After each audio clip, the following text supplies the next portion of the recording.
Oh, I need a little space. Yeah, you do. I need a little space for a few minutes. Okay. Happy Thursday, guys. January 13th. I'm going to wait like a minute or something to start, just in case anybody hops in live. But pre-tip show, run over the NBA and college basketball slates. A lot of movement in our biggest NBA game, the Thunder. So I know at least a couple of people asked about that. We'll wait 2 seconds. And so if you're watching this on replay, just fast forward a minute. And yeah, put way too much pineapple in this shit. But okay, I'm not gonna wait 2 minutes. There's somebody here. What's up, dude? We'll start off with the NBA slate because the Thunder line moved freaking 5 points from last night. KD, huh? He's worth 5 points. He is worth 5 points. He's the best basketball player on the planet, in my opinion. Whatever. He's definitely the best scorer on the planet. So now we're faced with a different question. Not just KD out. It's KD, Patty Mills. Who else is on that list? I think we have a pretty full Thunder lineup. Nets injury report. Let me just get the full one. But I know without KD and Patty Mills, this is a double-edged sword. Obviously, no Kyrie at home, no Claxton. We knew Aldridge was going to be out. We know Joe Harris is out. So now we're faced with the conundrum that, like, on one hand, obviously missing KD, missing Patty Mills, so much scoring is gone. We like the Thunder matchup to begin with. KD was one of the problems we had to deal with. The only thing I'm mildly worried about is that the Nets almost get better when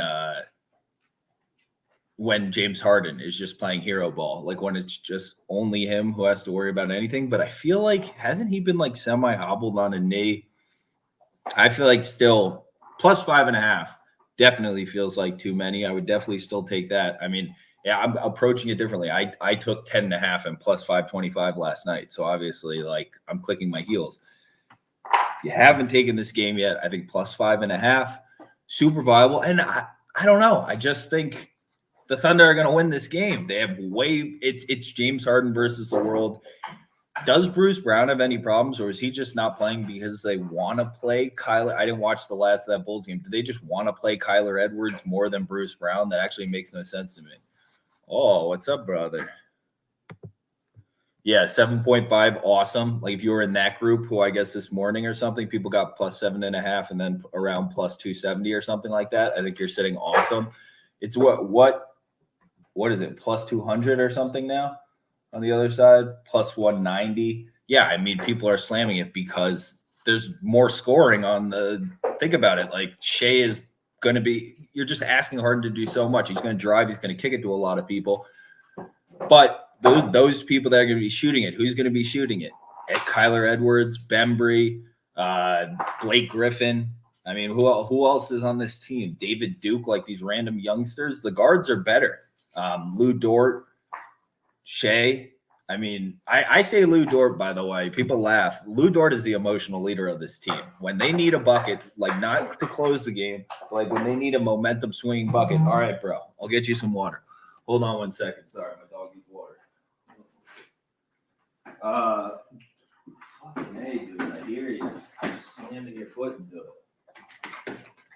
All right, so I don't know. Scoring wise, closing wise, I think Shea is the top like 15 player in the league. I still think that they have to be beating the Bulls, beating the shit out of the Bulls the other day really means nothing. Anyways, I mean, the Bulls stink right now. Patty Mills is huge. He killed the Thunder last game. Durant and Patty Mills were who murdered the Thunder when they beat them like 120-96 earlier in the season. I'm going to continue to roll with them. I don't know. Unless like more money continues to come in on the Clippers, I can't do New Orleans like minus 155. Like if you want to take it a little bit, you want to take -3, or better yet, take -3 for a little bit if you like New Orleans. I just think, like I said in the preview last night, you can just put Herb Jones on Reggie Jackson and the game's over. Jesus Christ. You can just put Herb Jones on Reggie Jackson and the game's over. Like Herb Jones is an elite, like super, super smart kid, but like elite defender. Just put him on him and because the thing is, I think this line is either right or like it should be, right around here, because Reggie Jackson led Clippers are better than the Paul George led Clippers. Him just driving, kicking to people, creating absolutely everything, like the ball just in his hand 100% of the time. New Orleans is better. So if you're taking Golden State without Draymond, if Draymond's still not out, I haven't checked. If he's not playing and you're taking Golden State, I don't know what you're doing. Win or not, Draymond is that team. He's what unlocks like that lineup, and he's like the whole thing, like especially defensively and stuff. He's the guy. It's like Jay Crowder for the Suns. Like if you're ever taking the Suns without Jay Crowder, what are you doing? Yeah, I agree, brother. I agree. It's the only thing you can do. You can't take the Warriors when they don't have Draymond. It's just like physically just doesn't matter. Like what, win or lose, it really just doesn't matter. I still think Portland has to be too many points. What is the spread on this? My God. 10.5, Lord. People have to be out. Whatever. My opinions on this and the Memphis game, like, I don't know. At some point, that Memphis train, especially against another young athletic team, like, I don't know. Interesting you see pull back in that spot with how well Memphis is playing. Makes me feel like Minnesota is probably the right side there, but I just don't care that much. On to college basketball. The two that tip in 50 minutes, Seton Hall and Washington State. Seton Hall, this feels like way too many. It just feels like too many points on the road. I don't want a piece of DePaul. I don't want to fade Seton Hall when I think Roden is like a super underrated player. I think he's going to make a name for himself in March. We'll end up seeing him coming off a bench for somebody in the NBA. But right now, we've only had Tyrese Samuel and Obiagu back for a game or two. One? I want to say one. I want to say the UConn game was the only one. That's why we laid off of taking Seton Hall. And I just said to live them if things look okay, because working players back in. Just a repeated thing. I just want to repeat it. Like anytime you're working people that have to do a big job back into the game, there's going to be lapses. There's going to be bumps along the road, right? So until we see them back together, until we also see a symbiotic relationship between Aiken and Roden, because it's a lot of like, it's either Aiken or Roden. It seemed like Aiken really wanted to be the guy at the end of that UConn game, and he's got to get a memo, whether we have to personally write it or not, that Roden's that guy. Just 6.5 feels too many against a team that's going to be super athletic. I like Liberty Freeman. I just like him from when he was at his Valpo days, but that says something right there, right? His Valpo days. I don't see Seton Hall losing that game, though. I think they got to get back in the groove, stack some wins, show how good a team they are. I think. And Bryce Aiken hasn't played consistent basketball in forever. You don't think he's going to be giving away games. OK State, I think they're super enigmatic. If you want to take OK State money line, I think that's a better bet than OK State spread, because they can come out and win the game. Like the talent on that team, if you just take talent for talent, they have like a experienced Garden Anderson, even though they don't play like it at all. But the amount they turn over the ball against Texas State, that's obviously hot. I mean, Texas Tech, that's obviously hot right now. I mean, you're taking a value side, right? Like people, even though Oklahoma State, who'd they beat? Texas. They lost to Kansas. They beat Texas. They got to figure something out in the Big 12, right? Like if it's a now or never type spot, because you got to win the championship. That's your whole season. They don't get to go to the NCAA tournament, right? So this is your entire season. How many more Big 12 losses can you have on your record? I mean, you better start fucking winning. Talent for talent. I don't understand why the right players aren't featured on Oklahoma State. Like you need to have, like Rondell Walker is having like the sophomore slump. That's bad, because he played awesome last year. And like we need Moncrief to get the ball over and over and over again. Stuff like that. I don't know. Can you trust it? Can you trust their ball handling against the turnovers? Like, no. Can you reckon? But talent-wise and motivation-wise and stuff, if you want to take it, I can definitely see Oklahoma State coming out and winning. No doubt. I mean, they have the talent to do it. I just can't personally wreck it. I can't keep taking the teams that can't ball handle on the road and hoping for things. I have to do a little more. That's the spot where a lot of like your Valpo's 4 straight turnovers and the game fall apart. St. Joe's last night was up with 10 minutes to go in the game and then scores 6 minutes and 6 points in the final 12 minutes of the game. That box score was ridiculous. Same thing with Cal last night. Scored 6 points in the final 10 minutes of the game. You just run into spots like that where it falls apart. There's going to be some scoring droughts for OK State. But on the flip side, I mean, are they still missing Shannon for Texas Tech? You're at least getting value. If nothing else, you're getting value if you're taking Oklahoma State money line. But they have to win, right? They really have to win. Yeah. And you take the points that keep it close. I don't know. I just don't want any part of the points because it could just be a bloodbath. Although how many points can Texas Tech actually score? How many points can Texas Tech physically beat OK State by?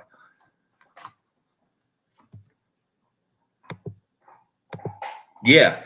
Yo, did you watch that game? Because it was the box score with fouls. How the hell does one team end up with 20 fouls and another team ends up with less than half that?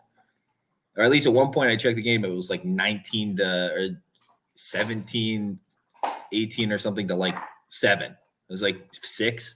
I was like, well, that's not a real box score. So I don't what happened in that game. But yeah, you run into spot that you just run into that. But it's in the stats and stuff. Just check.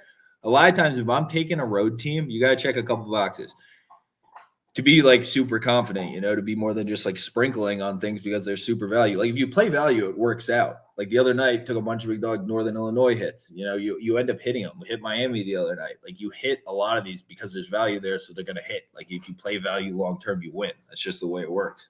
But you got to be along the way. You got to stomach a lot of that shit. I ended up having a full unit on Valpo plus 1,000 because the spot was just ridiculous. You watch the game, they should have fucking won the game. They win that game so many times out of so many times. It's insane. But what can you do? But that's my thoughts on OK State. Washington State at some point, people were really high on this team preseason. So I don't. Eventually you feel like they're going to come around. I don't know if the guard plays there to cover this kind of spread at home, but I can see them just kicking the crap out of Stanford. I don't trust Stanford on the road yet. I think the USC game was a combo of they can match their athleticism and stuff. We're going to talk about the USC game because obviously I have Oregon State for a similar reason that, Stanford had success, similar type 4. But App State, I'm on App State. Coastal Carolina, we took a couple weeks ago, watched that game, watched some of the last few games. I thought Dibba would have a little more of a leadership role in this team. I did watch the game. Yeah, that was hilarious. No, I was talking about the Cal game. Did you watch the Cal game? Because I watched the Belleville game too, bro. Yeah, I mean, dude, when I wreck, obviously I think the spread's good in most spots when I'm taking plus 1,000 on things to a lot of people, unless I'm explicitly stating that there's reasons. St. Joe's last night. I was it could go either way. They didn't fucking hit their threes either. I mean, they actually weren't they were turning the ball over a decent amount at the end, but they got a lot of shots. I mean, you got to hit your fucking shots. When you have chances, you got to capitalize. App State tonight, I think, capitalizes more. I think they have a lot more possessions. Coastal Carolina, another team through the theme that turns the ball over a lot on the road, taking App State. Just a lot more experienced guards. I think Forrest is back. There should be a second game back. A little more time working in. I think the spread's a little it's a little wide, but I think Coastal Carolina is trending in the wrong direction. So at 3, we got it last night in the minus 140 range. Good. We're probably on the edge of it now. So don't go too hard. You're not really getting a ton of value. Does anybody? Oh yeah. Yeah, I don't know what it looked like. I mean, without knowing what it looked like, I can't be too upset. I mean, I just, I did a refresh too because I was like, is this thing stuck? They're stuck on 55 for a long fucking time over here. But that's just the way it goes sometimes. That's why it's like a long Just a long game. Sometimes people run into that. I mean, they're not going to run into too many of those over the course of the season. Just that's why you got to continue to play. You just spread it out in unit management and like stuff like that. It's just like long term. If you're on the right side, you win. We were up all that game till then, and they just go on a horrifying drought. I don't know what to think of it. I got to get a recap on the game, figure out what happened. Maybe find like a beat writer or something from Cal that does the little. Those guys that do the threads on Twitter where they're like showing all the clips and stuff too are freaking awesome. For a lot of mid-major schools, they do that. If you're ever looking for information, gets a good feel of the game. If you can't find it, I wouldn't trust UNC Greensboro. I see people. I can see them winning like a close game or something, but I know one of those twins they just brought back into the starting lineup. I think people are going to like them because they beat Wofford. They've been playing better. They were close against Furman. I think UNCG is actually decent, but I just don't want to lay 3.5 on the road, and I just can't trust them yet. North Texas, I think probably wins, but do I want to really lay 3 on the road? It's coming down to 3, yo. If we get to 2.5, I'm going to take North Texas. I'll sprinkle some North Texas at 2.5 because 3 is just it's too many points. I mean, 2.5 is they're better than Marshall. I mean, the Marquez McBride kid is like a slightly worse version of JV and Hamlet. He actually has more skill though, so long term, maybe by the tournament, North Texas could look more dangerous. But they also had Reese last year. You know, you're just and McBride. But I think if it gets down to like 2.5, I'll take North Texas. I'll take a piece of North Texas minus 2.5. Cleveland State or nothing. I just too much respect for Gates. Oakland's awesome. Cleveland State isn't playing well, but I still like that group and how long they've been together, how much they're sacrificing, shit like that. It just doesn't that kind of thing where you like choose to stay there and play 10 deep.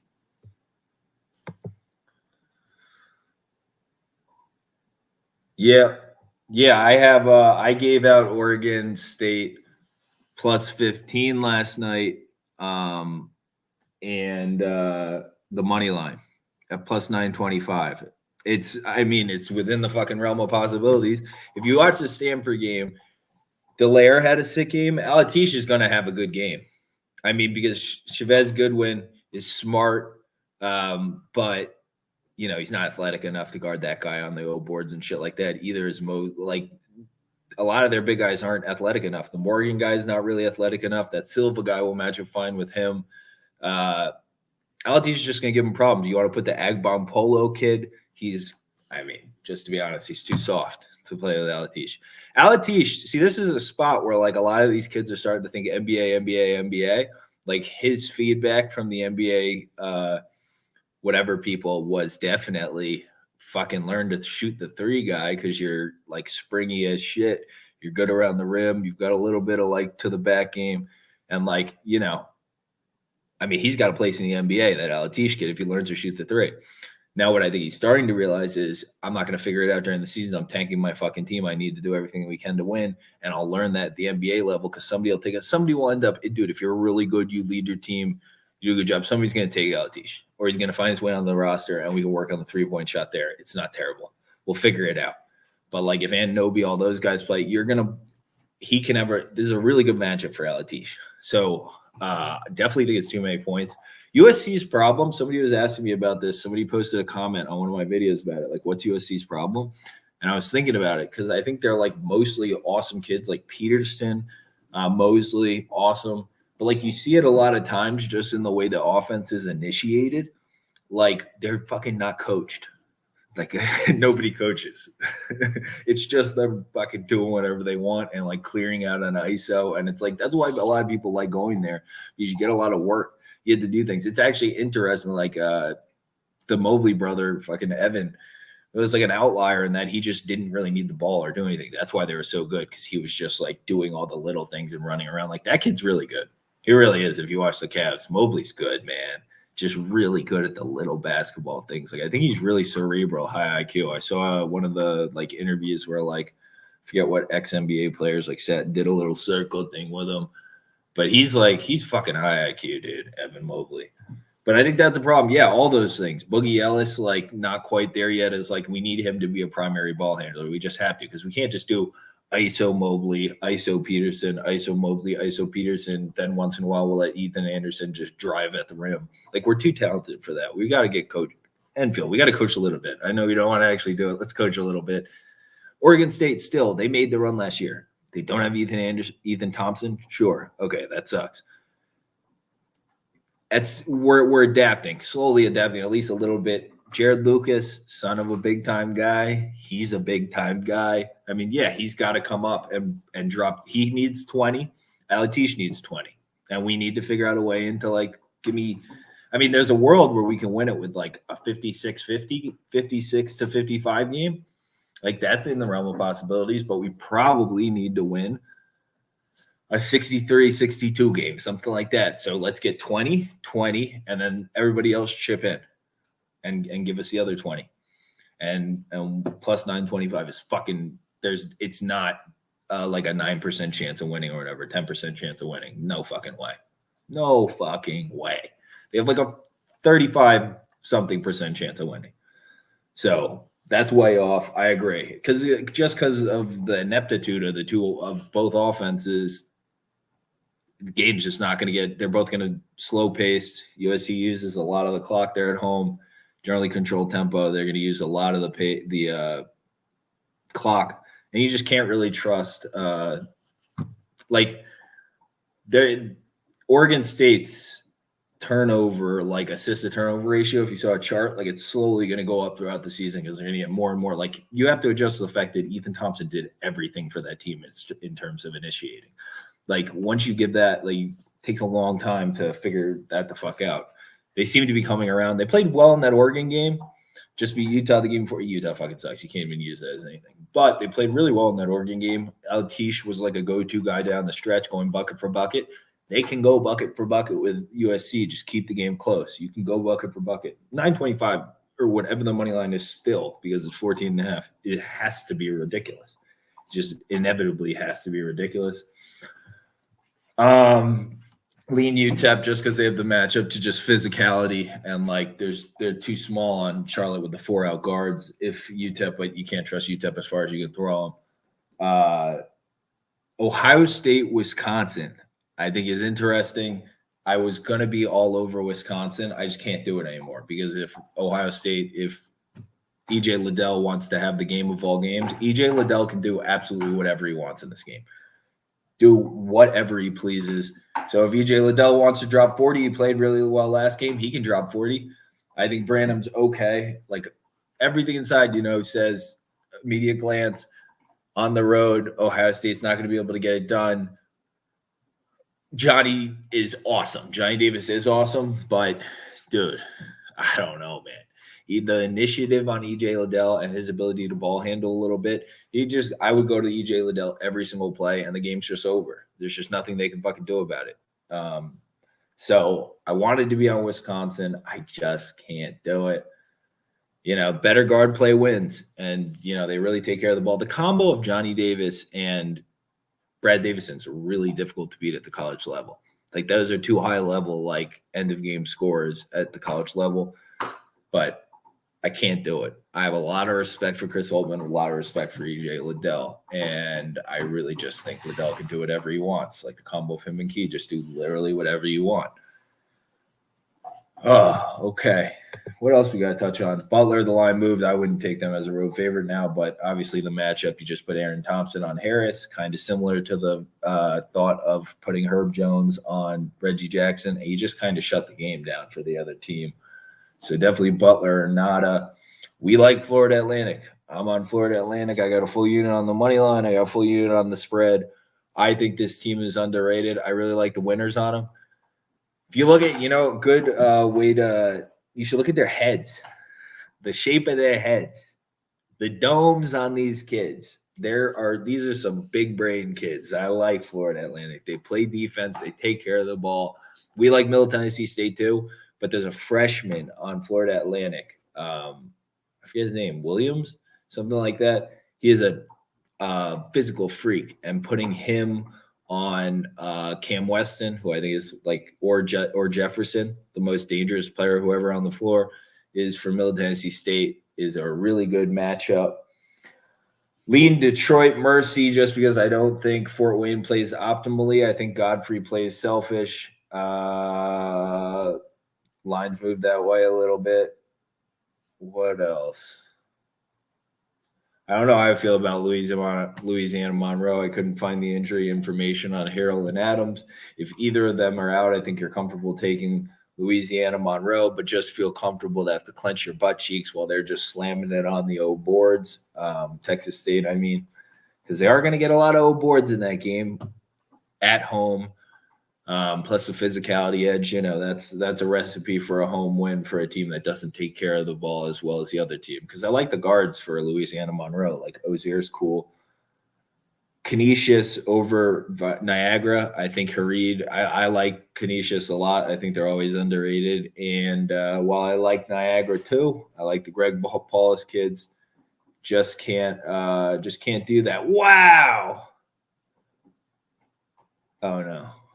I thought the Austin, PA line came down a ton because I was saying last night, Austin, PA plus 2,500 almost deserves your respect. But,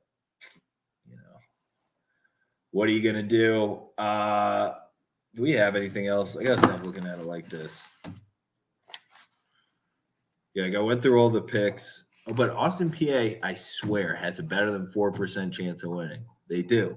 They just inevitably do because they have like inside guys that you get the Moose in foul trouble in the first 5 minutes of this game, and Austin, PA, you can win this fucking basketball game as a plus 2,500. I promise you guys. You have guards that have beat this team before. Go do it again.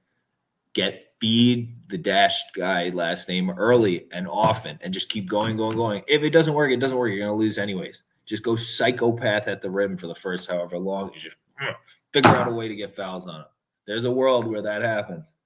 There's some version of this simulation where that happens. I'd actually have a lot of hope if it was this one. That'd be pretty cool. Damn it, do I just have to take some fucking story?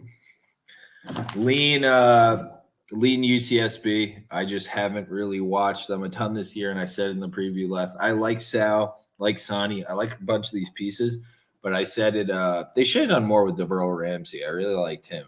People remember him if anybody's a UCSB guy, Santa Barbara guy. I can't trust a lead guard that looks like Calvin Wishart if you look him up, the Georgia Southern transfer. Just not going to do that. I'm not going to lose my money. I'd rather not. All righty. Yeah. Oh, Green Bay. I would take Green Bay too. What is it at now? That was something I was looking at if it came down. Give me an 8. Give me an 8 on Green Bay. 9.5 still. Ooh, 1.9 available. If you get down to 8.5, I'll scratch your butt. Or look to live it. If you get a good spot to live Wisconsin Green Bay, that's interesting. I don't know. Is there anything else interesting on the board? Before we go,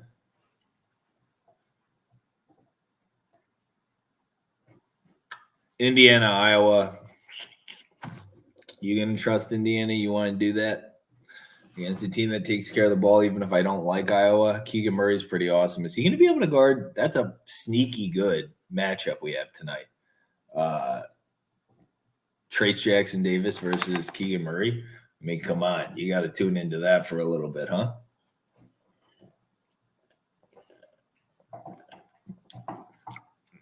Okay. I got one more minute on here. I'm going to stay till 1 to 1:30 every day. Answer whatever questions. Yo, Sean Golden, thanks for showing up, by the way, before. If you rewatch this, probably not going to because you tuned in.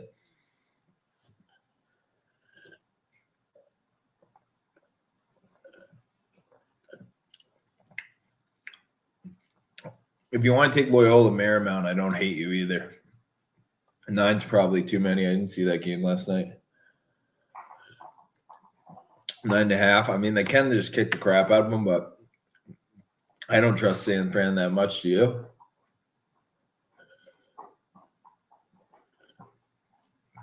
Not after watching that game the other night against those shit cans Loyola Chicago, I'll tell you that. Yo, Loyola Chicago, you suck, and I'm going to make all this money back at some point.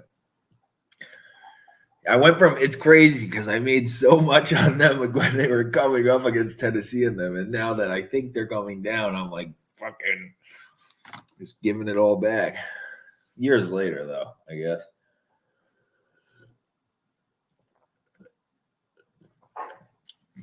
All right. Nobody's here. My 30 minutes are up. Oh, man. That was fucking awful. Why did I just have on that? All right. Hope everybody has a wonderful Thursday. I will tomorrow, I guess Friday. I'll do one more and then weekend off. Hope everybody has a great day.